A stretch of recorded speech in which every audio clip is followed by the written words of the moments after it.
Welcome back to Bell X Love Anime Review Part 3. This is the last one for the series, so don't worry. In case you're curious, though, am I going to review what was there for the manga after the show? Not really. Well, there's a kind of good reason for that. Unlike other series where they actually stopped before the manga did, this one I can't, purely because the fact the rest of the manga is not even online, so can't. Well, I can talk a little bit, basically. Now, these episodes, these final four episodes, number 9 through 12. These episodes cover, well, mostly start from 21, and I just chapter 20, and you probably think, the thing covers roughly about, you would think, the thing basically covers 13 chapters. Wait, does it stop at 32? No, it stops at 33. You're thinking, wait, that means it covered 14 episodes. Not really, no. Yeah, for some reason the series decided not to cover chapter 32. I don't know why, but that's basically what happened. Now, in these episodes, Taima meets the elder sister. The name was Itsuka, I think her name is. She's the oldest of 9 sisters. He finally meets her. There's actually one more. The fourth sister, he actually has meet her in the final episode, which is when she does something. And when she does her first transformation sequence in the series, after she kisses him, she apparently can't move because this is the first time he's so powerful she basically can't move. Yeah, they do this while they're in the bath. Yep. Basically, in order to strengthen her, trying to get a power up, they decide to bathe together. And of course, Nadaki and Yonio basically get to join him too. Also, I forgot to point this out though. Yunto basically decides to bathe with her scarf on. Now, in case you're curious though, you might be asking, Nick, did they ever explain in the manga why she wears a scarf whenever she bathes? Nope, they never answer that question. She just wears it. Always, even when she's bathing. Unknown why, I would think that her scarf might get wet, but nope, sure, still wears it. For some reason, I don't know why. Yeah, and then, of course, when she acts, I think when Nadaki falls in the tub, he actually causes her older sister to make out with Tama, and Tenika, and of course they make out, and of course she transforms, and then she collapses because she can't move. The very next episode has something really weird happen. Yeah, Nadaki basically gets drunk, accidentally drinks a fluid that was actually not supposed to be drinking, that apparently has a side effect, makes you drunk. So, because it's late, they have, Tanaki basically take her to bed. So, she's like, if you're gonna make me go to bed, strip me. So all he does, just takes off her top, and then she somehow takes time to, oh yeah, you want to see more? Takes off her bra, and then he actually grabs her butt. He's like, oh, you pervert! I'll take out my panties as well. And then she trips and lands her head on top of a date book. Yes, basically a magazine for dates. And that apparently gets her out of her stoop. Though her panties, in case you're curious though, it doesn't go very far. No. And you might think though, are these two going to have sex? No. No, they aren't. Yep. They did debut one new villain, a character referred to as Our Lady. Who this person is, I have no idea who this person is. Because I don't think they give this woman a name, just referred to as Our Lady. She has a maid named Rita. Renika, I think her name is. Yeah. Who was also her lover. Yep. Her lesbian lover. Yeah, they don't really go into her little backstory very much of why these two are together. Apparently, because it's revealed when she was younger, she did protect her from something. And maybe that's what caused the fall with it. I don't know, because when she transforms into her, Akuma form, because she basically... Yeah, it's revealed her maid is actually an Akuma. So... And of course... Well, they also have Babaki. She does her little transformation sequence too. She does it for the first. You don't actually see it. She just basically is automatically in her uniform.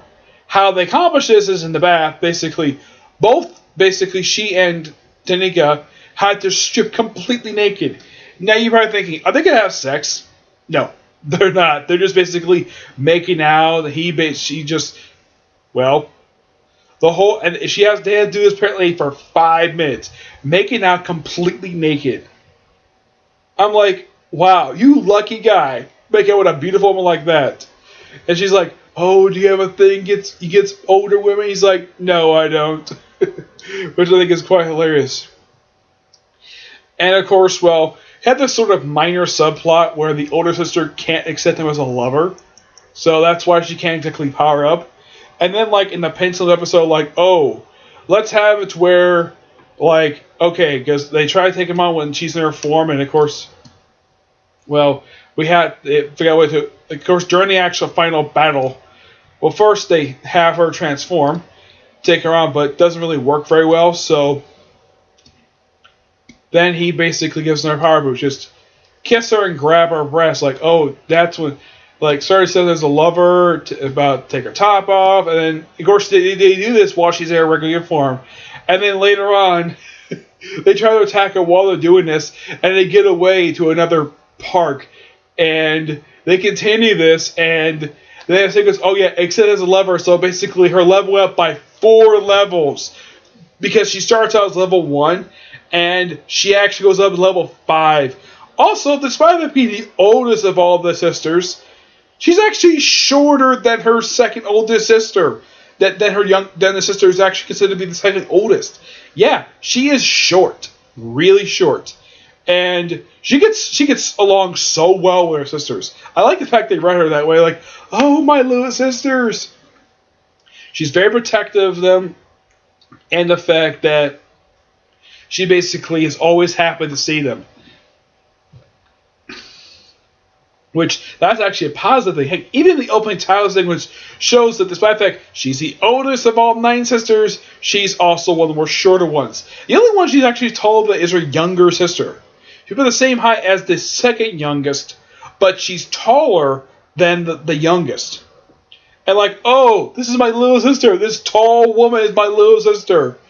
Yeah, not the first series I come across where a woman who's shorter than her younger sister is the older one. The older series I've seen this in, believe it or not, is actually in One Punch Man. Yep, where Terrible Twister is shorter than her younger sister. And people in that series mistakenly assume that Hellish Buzzer is the older sister and Twister's the younger because how short he is. Nope, it's the opposite. Yep, and after then of course and here's the thing. Now, there's also another plot thread where Tamaka basically couldn't activate his book willingly. So, let's see if I can find it here. Yeah, couldn't activate the book willingly. So, eventually, after apparently accepting the older sister as a lover, then that's what activates the book, and that somehow activates his own transformation sequence, where he gets transformed to look like he wears an outfit that's similar to a Japanese Imperial uniform. He wearing the same hat as I do in Seraph of the End. I mean, it looks like the same exact type of attire, except it doesn't have all the badges or whatever. Same hat. Yeah, same hat. And he uses his ability to boost up everybody, and of course, Nadeki, there's also a subplot with her, where she couldn't transform for a while because it's getting cold.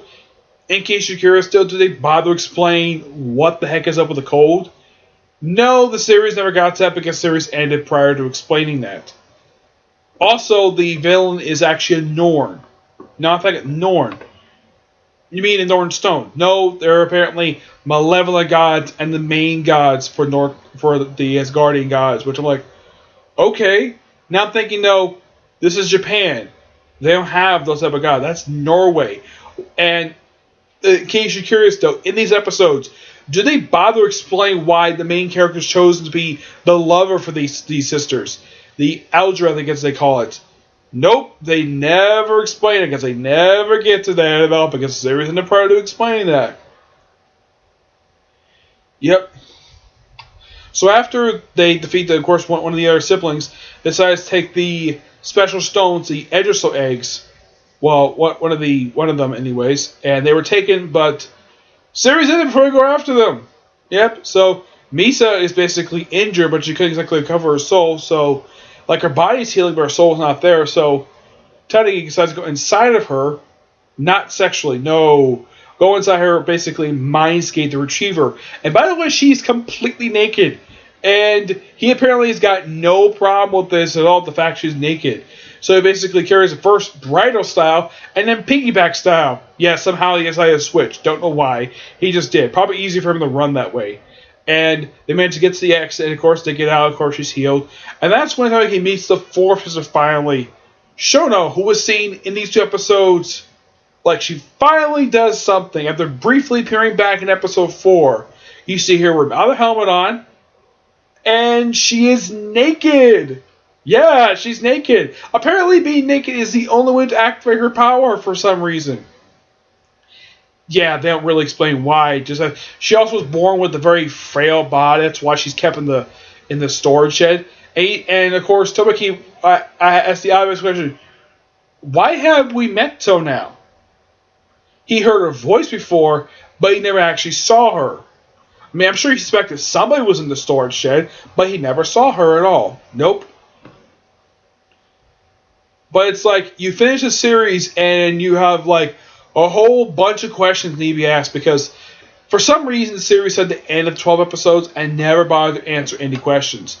Like, here's the following questions that were never answered. I don't know if they answered them on because the first I went to is chapter 34. These following questions were never, these plot threads or questions were never followed because the series ended. Why was main character chosen to be with these girls? That's one plot thread. Another one is the eggs being stolen. Do they ever go after them? Nope, because this happens in the final episode. Yeah, I think that ending it when they did that, and of course they do have this really good epilogue when they ended the series because they jumped ahead a little bit. They have it where apparently Tomoga basically decided to take a test and he passes. Yep, he passes. Let me get these names right.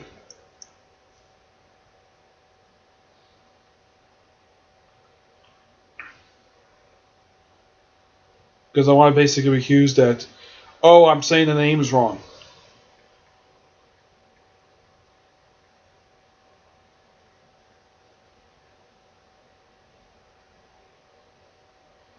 Takuma. Yeah, Takuma. Oh, and the other sister is named Ichika. Mm-hmm. Fubita. Misa. She's the green hair one. Shino's the one with the helmet on. Iso is the one who was student council president. Masumi was the idol. Nazuki, who was the one that used frequently and the most powerful one. Though she's not exactly she's the highest level one.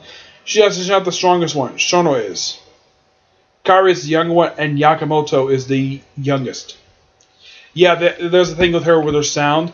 Now, it's interesting that Nazuki basically had a chance to have a power boost in the final episode. That's great. One thing that would be really great if they actually added this in for Amber and stuff, if they had all the sisters transform. But nope, we had to have the first two of the sisters and the seventh one transform. Yep, it happened these three for some reason. And the epilogue I thought was really good. I thought this was really good at the top that he got this. Where they show the test results, they did a test, I think it's on the entrance exam, whatever, and he passed. He got the top grade. He's now the highest rated student. And then when he gets home, he admits to everybody that he loves all his sisters. He loves all of them as women. And he does this while three of the sisters are changing. These three women, ones who actually want to have a future with him, basically be the final lover. Yeah, it's actually Nazuki, Masumi, and Iso, basically sisters 5 through 6. Yeah, they're changing, and he tells them this, of course. Mizuki is basically just wearing panties here too, basically in both bra and panties. What he tells them, of course, he gets thrown in the face about this, and he wants to come and get a lover to these girls, stuff like that. Yeah, pretty good episodes, though. I would say the one weakness the series basically did, and I think the manga basically got this wrong too. Like, they never actually show a scene. They show like a highlight of this when the girls first move. Like, oh, we have.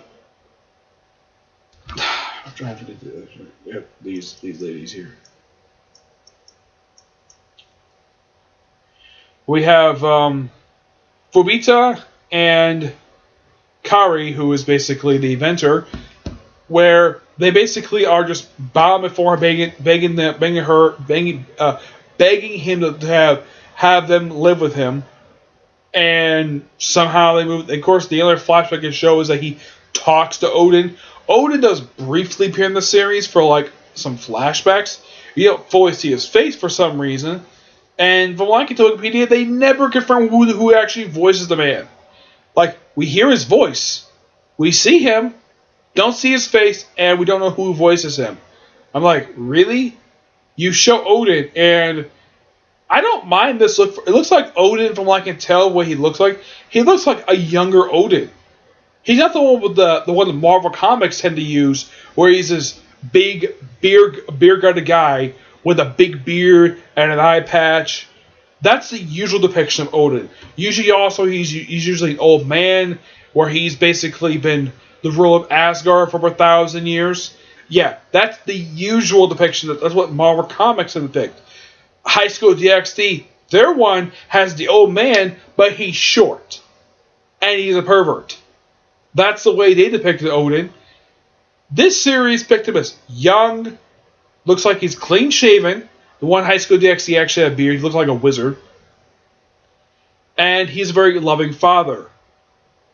Unknown, now you mentioned Thor in this series, but it's unknown if Loki and Tyr, or even Boulder, are even in the series, basically, and like as background, because they don't really get to that at all in this series. Because I mean, I get the fact, yes, you want to focus on the girls, but how about a little explanation of Asgard? The way they depict Asgard is quite strange.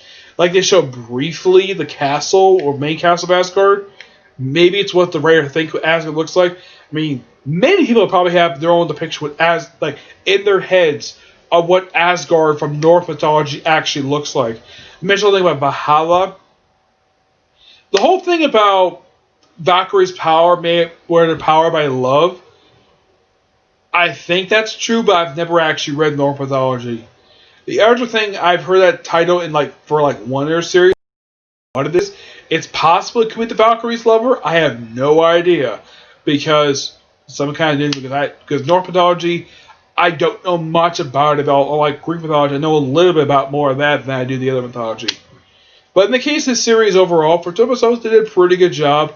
And the final episode is not anime original. Nope. The stuff that happened in the final episode, that did happen. Though I kind of wish they would have had a few more episodes, because there was still a lot of manga they could adapt. They could. The manga is still being published. And as far as I can tell, the 9th book was released last year, I think it was. Yeah, where they've already collected these books, about 49 chapters. Could they do a season? If they want to. It probably won't be that long. I wouldn't be surprised. I mean, the series just ended 10 months ago. Could it be a possibility to get another season? Maybe. It depends upon the studio who makes it. Also, I'm really hoping that, because Sentai Filmworks has got the license for the series, maybe they'll actually dub it. Maybe. Who knows? It all depends upon the studio. Okay, so that's it for this particular review. And I'm hoping to do two more videos tonight. The next one will be a review for the newest episode of Fire Force. The other one will be Izuran Girls Dungeon. And maybe if I get time, I'll probably review Naruto. Naruto. Talk about this. By the way, not much of this arc. No, 1, 2, 3, 4. I think there's about 5 episodes left. It'll take me about 2 hours to get through when I get back to it, okay? I'll probably get back to that soon, okay? Next video. Bye.